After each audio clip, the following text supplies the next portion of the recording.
Yo guys, what's going on? It's Haiku-sen, or is it Senzu, or is it whatever you want to address me as on this channel. Today we're going to talk about Dragon Ball Super's latest episode, and specifically, what about it?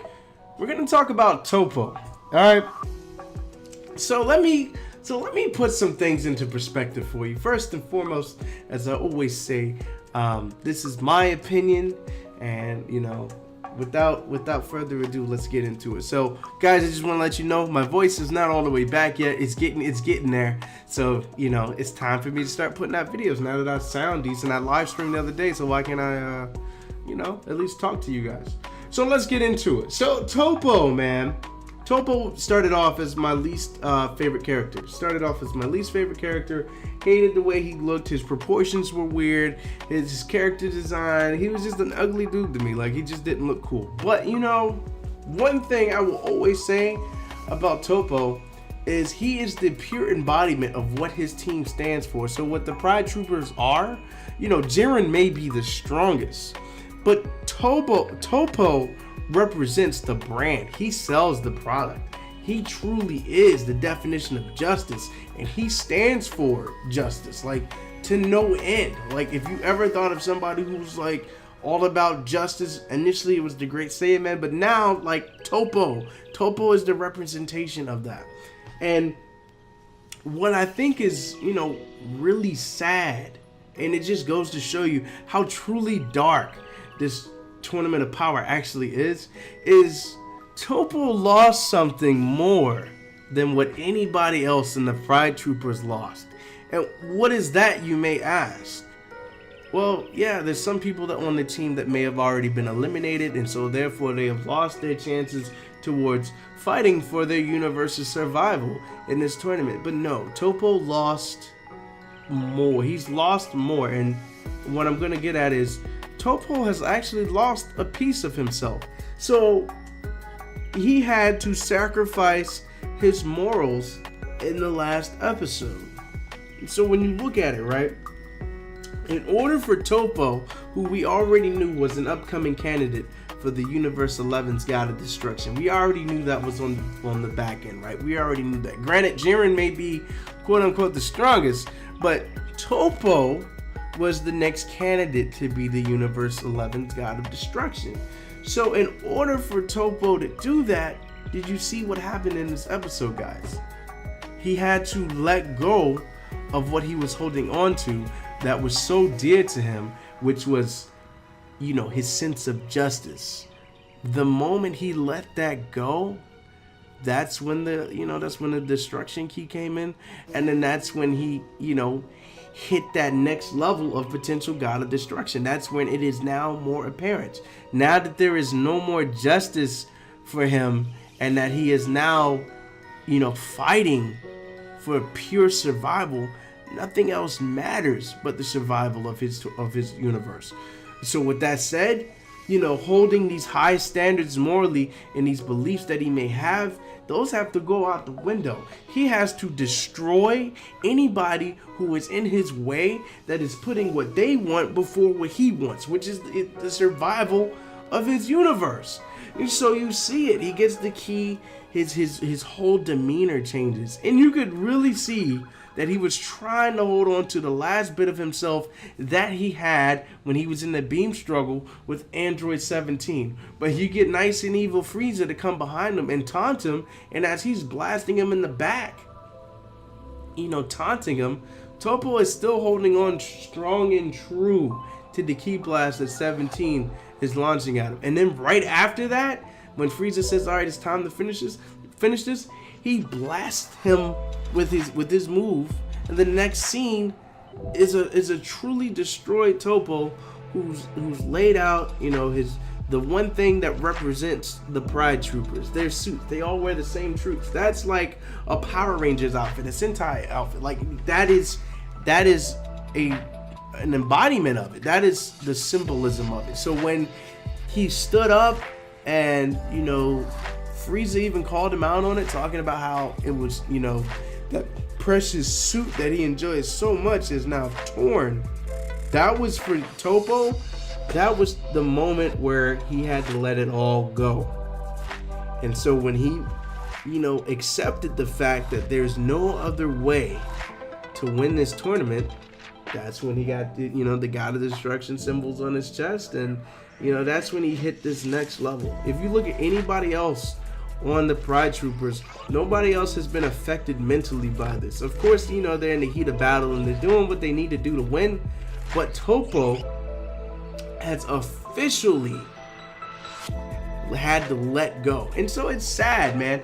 His demeanor is different now, and you can tell he doesn't want it. So let me put this in a perspective for you to let you guys kind of empathize with it, because they really had the potential to really make this arc much darker. It could have been written much more to a point where we are truly, not only are we empathizing, but we are truly sympathizing with these characters and their struggles with having to come to terms with defeating people and knowing that they're wiping their universes out.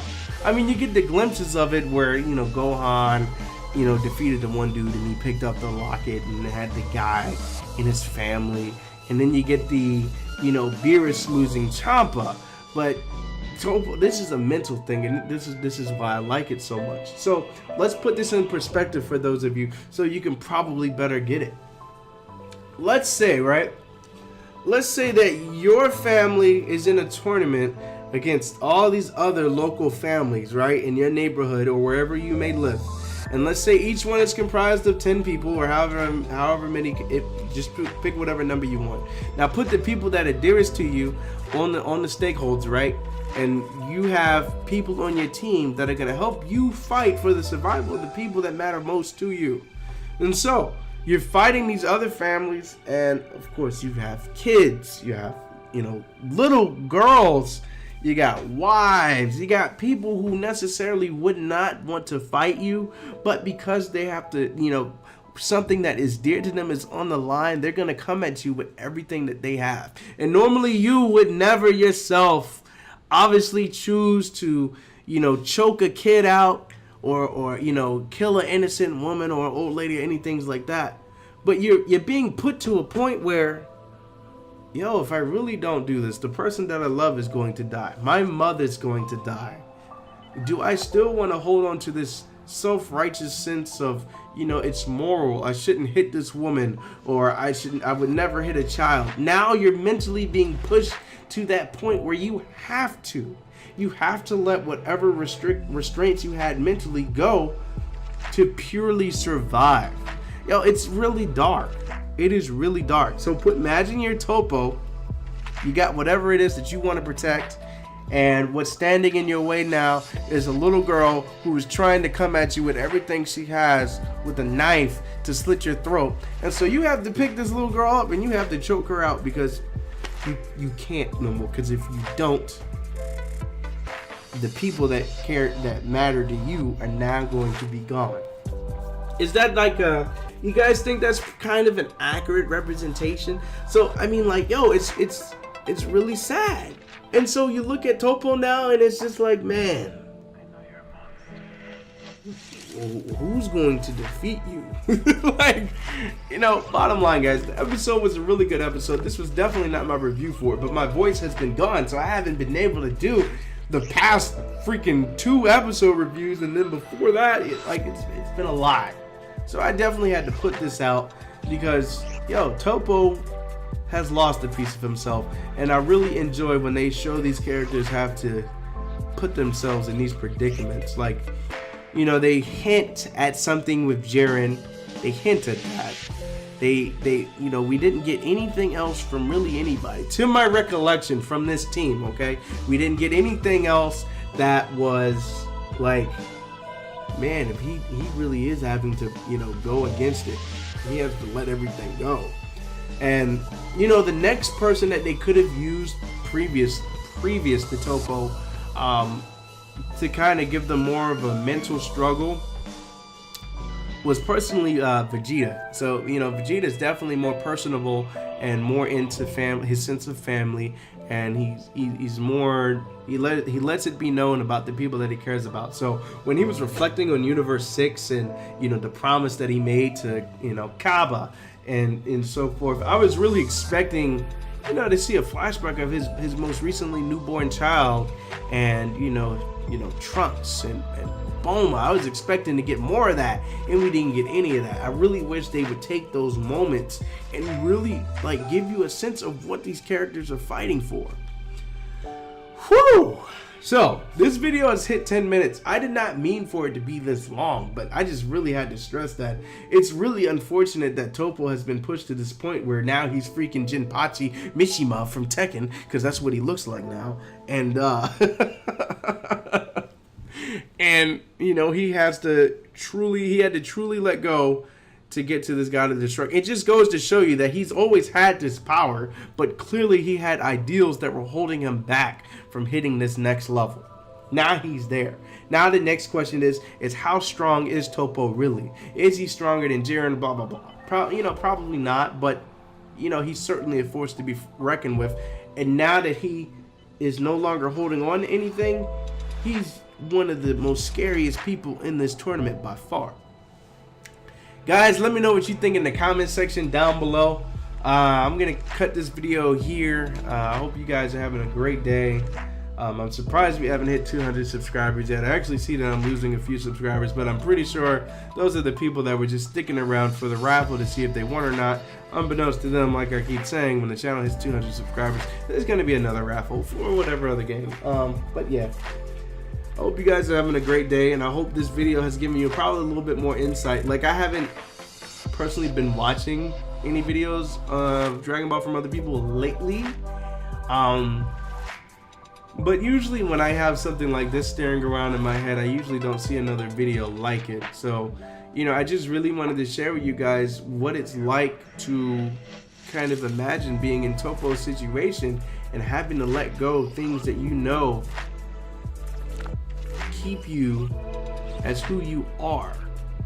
So what made Toppo who he is, he's no longer holding on to it, and now he's a completely different entity to be messed with. So it just really goes to show you guys that the things that you hold dear, the ideals that you hold true to yourself, the morals that you live by, the code that you have created for yourself, that honor that you may have, never let go of what really makes you you, because that's what makes you different from everybody else. And this is just a really sad situation to see these characters in, but it's awesome and I want more. Yo guys, I'll catch you on the next one later.